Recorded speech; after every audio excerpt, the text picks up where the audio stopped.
오늘 추수감사절에 말라기 4장 1절로 2절 말씀 가지고 저와 여러분이 함께 나눌 은혜의 말씀은 하나님의 자녀가 받을 상급이라는 제목입니다. 과연 우리가 예수 그리스도를 영접하고 믿음으로 우리가 하나님의 양자가 되었다는 것은 기정사실입니다. 그러면 이 하나님의 자녀가 받을 상급은 바로 하나님의 나라에 하나님의 주권하에 있는 하나님의 소유권인 바로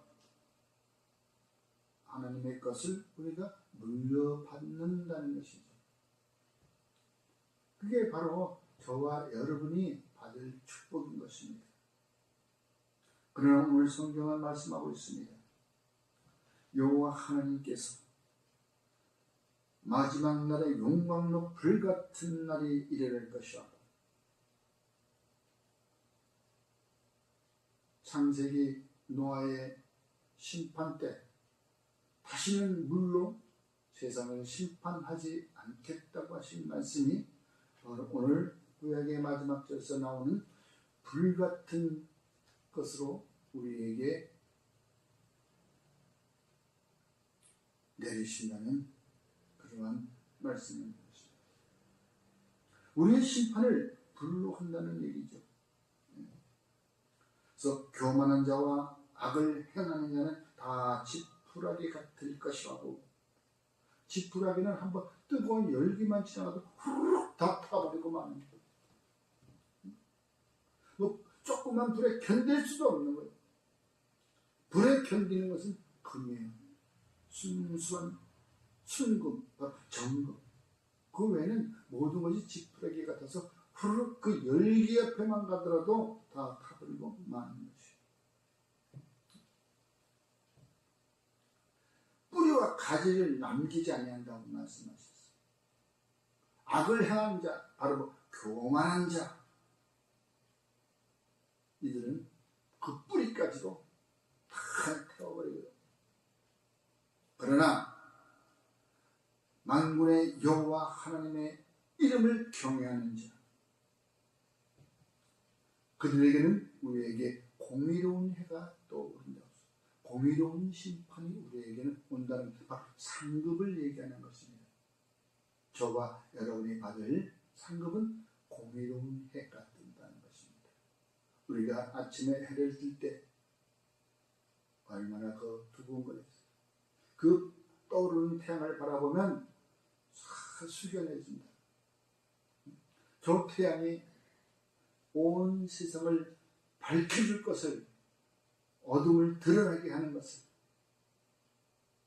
그래서 그를 보는 것마다 숙연해지는데 우리에게는 바로 그 또 구름이 가리지 않는 공의로운 해가 우리에게 떠올라서 우리의 모든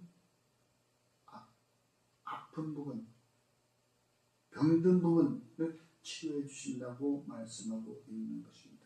이것은 곧 우리가 억압당했던 것, 우리가 이 세상 권세를 잡았던 자들에게 억압당하면서 살았던 그 모든 우리들의 연약함을 회복시켜 준다는 것을 믿으시기 바랍니다. 그것이 바로 하나님의 자녀에게 주는 상급인 것이죠.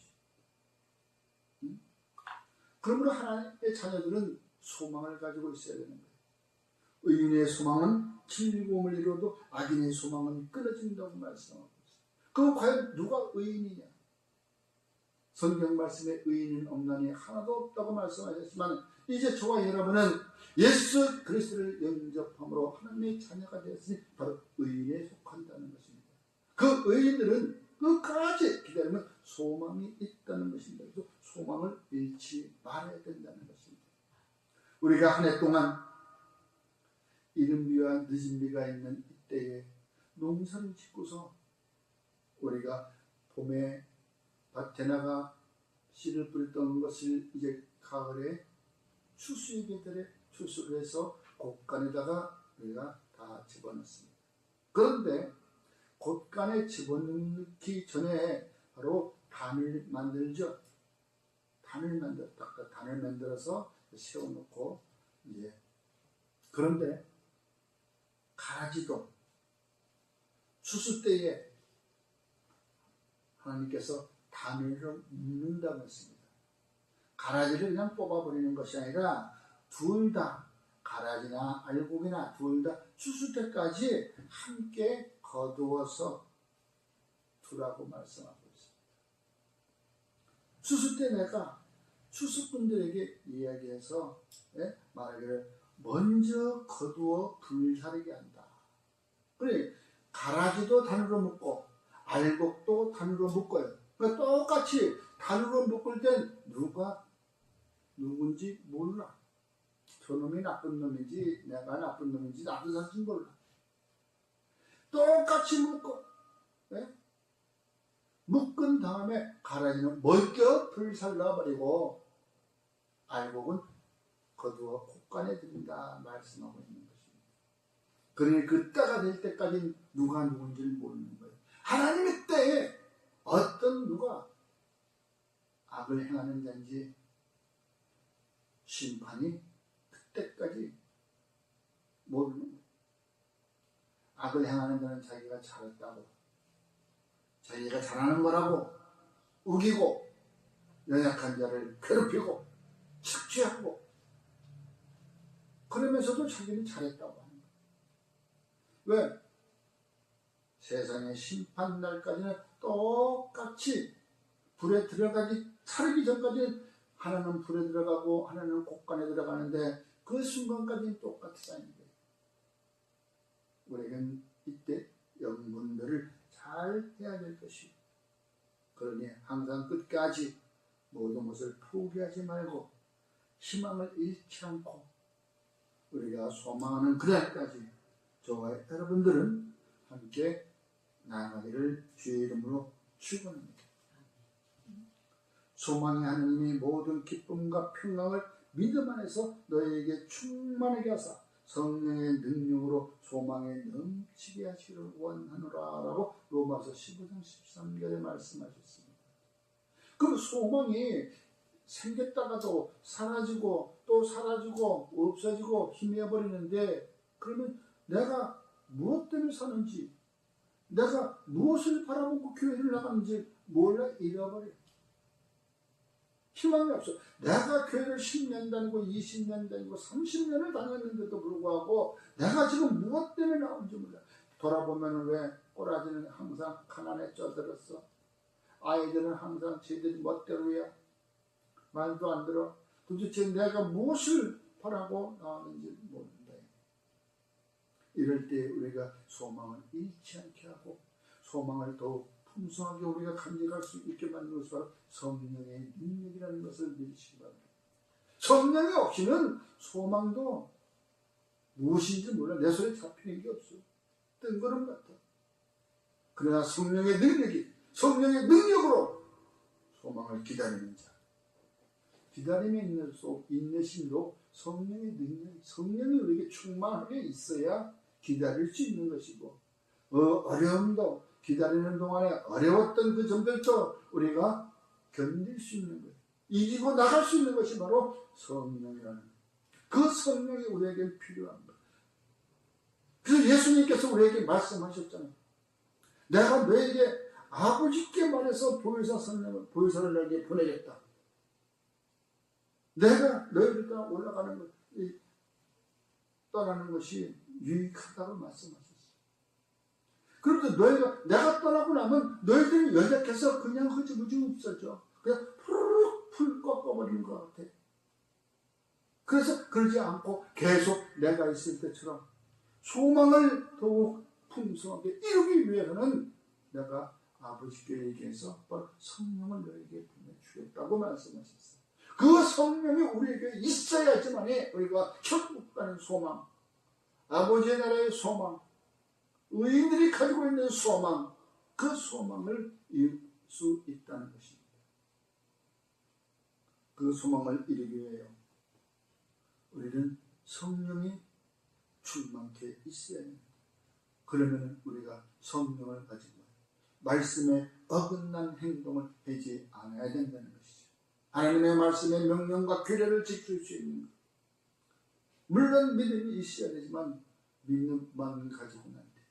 맹목적인 믿음으로 믿는 사람들 보십시오. 그냥 믿어 성령 충만해서 믿어. 뭐가 있어? 내 믿음을 한번 내어놓아 봐라. 나는 행위 없어. 난 믿음을 보여줄 수가 있다. 그런 믿음 하는 사람들 보면 좀 이상한 사람들이 있어요. 믿음에는 우리가 말씀의 지식이 있어야 되는 것이에요. 믿음은 말씀의 지식이 있어야 되는 거예요. 그래야 그 믿음이 아름다워지고 아름답게 보여지는 것이에요. 말씀의 지식이 없으면 그 믿음은 이상한 거죠. 옛날에 그게 있죠. 옛날에 우리 어르신들이 글을 몰라가지고 어디 이제 우편 업무를 본다든가 군대에 간 저 자식이 편지를 보낸다든가 어디 시골서 뭐가 정보가 온다면 그 글을 볼 줄 모르는 거예요. 그래서 읽어달라고 해요. 읽어달라고 할 때 그 핑계가 내가 글을 모르니 이거 좀 읽어줘가 아니라 내가 눈이 어두워서 잘 안 보이니 이거 좀 읽어주세요 하고 읽어달라고 해요. 그분들이 보면 그 부모로서의 자상하고 이제 넘치는 그 은혜가 있는데도 불구하고 뭐 내어놓을 게 없어. 어떻게 그것을 어떻게 표현할 길이 없어. 네? 글을 모르니. 그래서 지식을 우리가 학문을 배웠던 것이. 그래서 글을 쓸 줄 아니까 그때부터 이 사람이 얼마나 기쁜지 매일 글을 쓰는 거야. 뜬 거 또 쓰고 뜬 거 또 쓰고 뜬 거 또 쓰고. 그런데 오늘날은 이제 우리가 믿음이라는 것을 이렇게 바꿔볼 때 믿음이 말씀 공부가 머리에 들어가면 어때? 지식이 가득 차게 되면 겸손해야 되는데 되게 바라지도 못하는 것들이 까불까불 된다. 그 말씀 구절 막 외워가면서 까불까불인데 행동은 그렇게 못하면서 우리가 그 아는 것은 절제력이 필요한 것이. 절제를 할 줄 좀 알아야지 사람이. 예? 얘 많이 안다고 말씀 많이 한다고 그냥 아무데나 가서나 그냥 다 말씀 던지고서 너 이렇게 잣대를 내리고 그 자기의 잣대를 가지고서 재면은 그거 어떻게 할 거예요? 전부 다 그냥 부딪히는 것마다 상처를 줄 거 아니에요. 지식에는 절제가 있어야 되는 것이.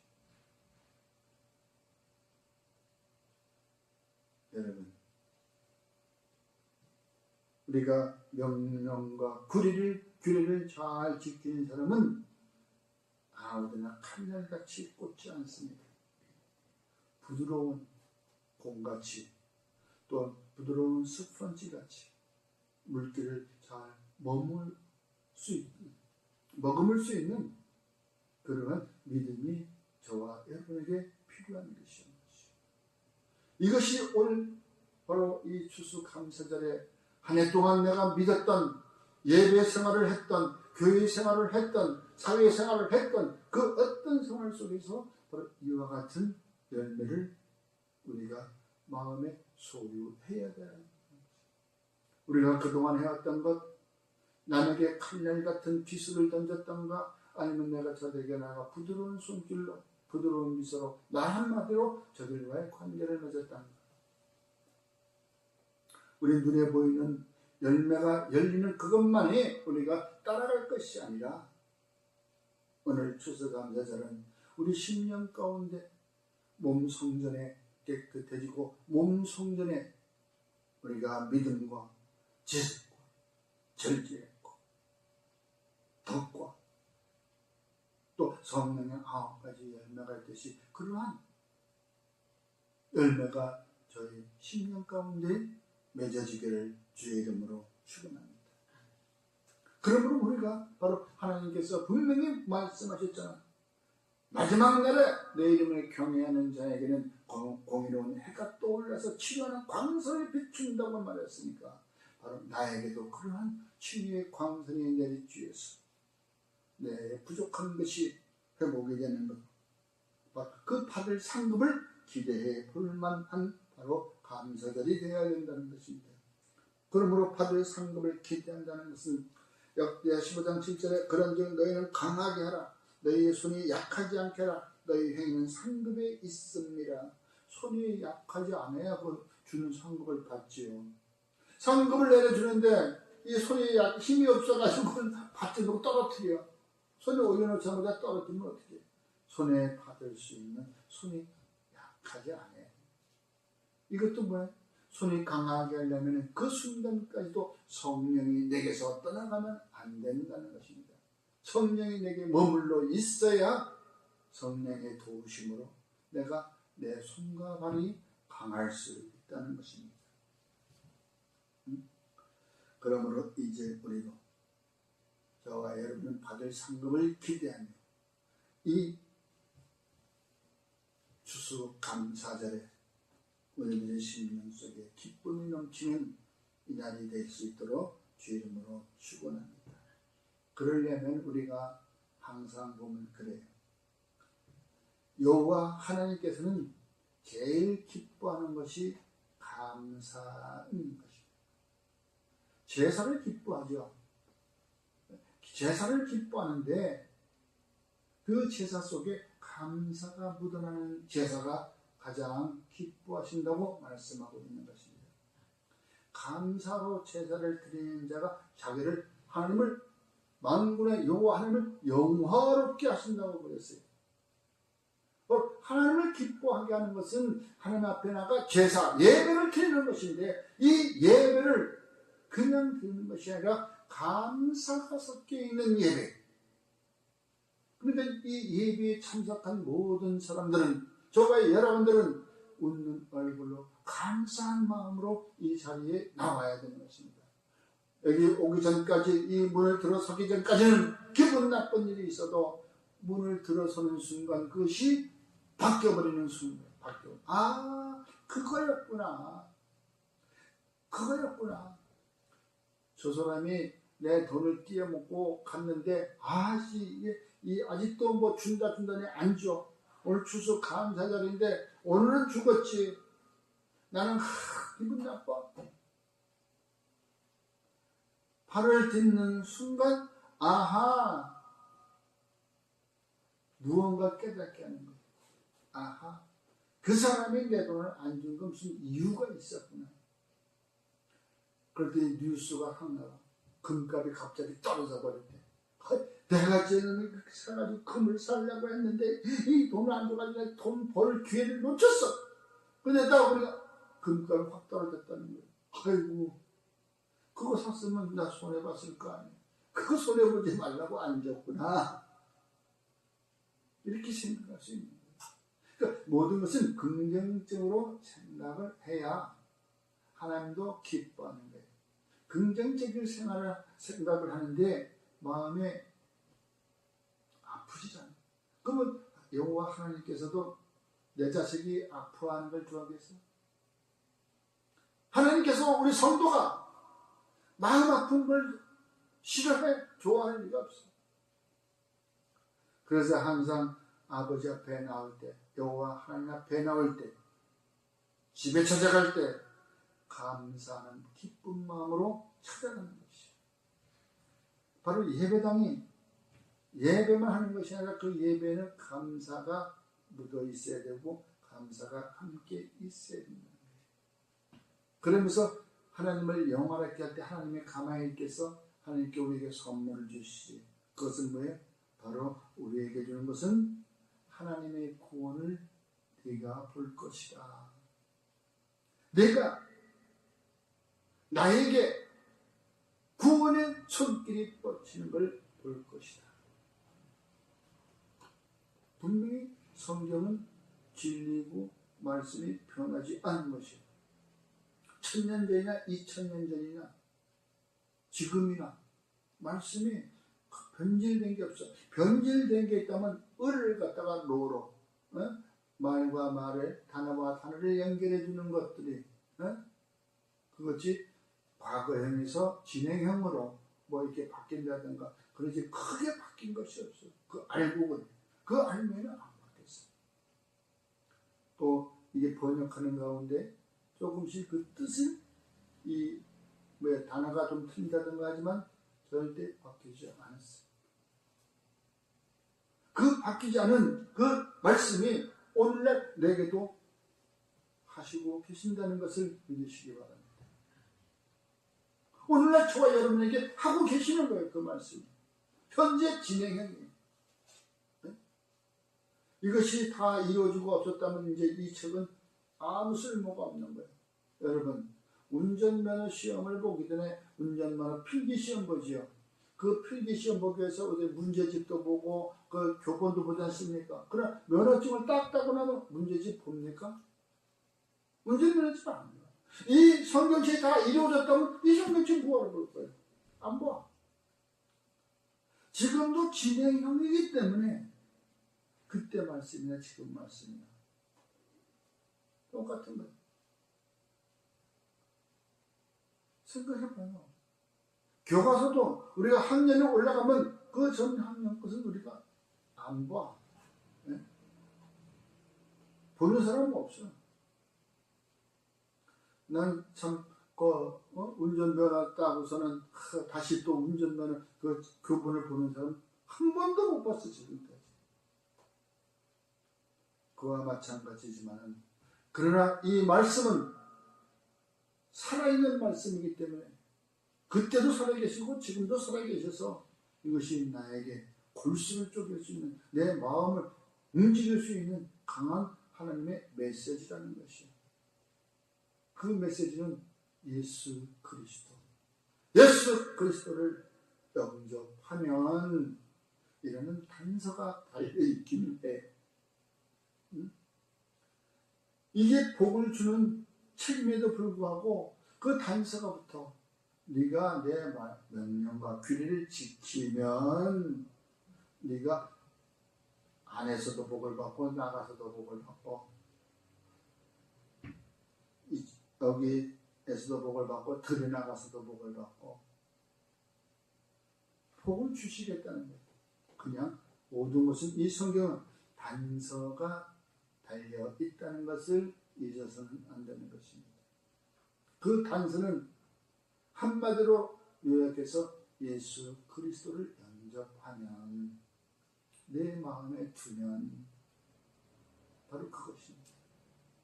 참 쉽죠. 내가 모든 지식은 잘 몰라도 예수 그리스도가 내 안에 있으면 그 말씀인 것입니다. 그렇게 되면 또한 지식을 넣어주기 위해서 성령을 우리에게 보내주시고 은사라는 것을 주십니다. 지식의 은사, 가르치는 은사, 봉사의 은사, 섬기는 은사, 그러한 은사를 주시는 것입니다. 그 주시면 그 은사를 받은 은혜대로 그분은 즐겁고 기쁜 마음으로 모든 일을 행하며 주일에 주님 앞에 나아갈 땐 기쁨으로 감사로 예배를 드리는 바로 예배자인 것입니다. 그 예배자가 오늘 저와 여러분의 날인 것을 믿으시기 바랍니다. 기도하겠습니다.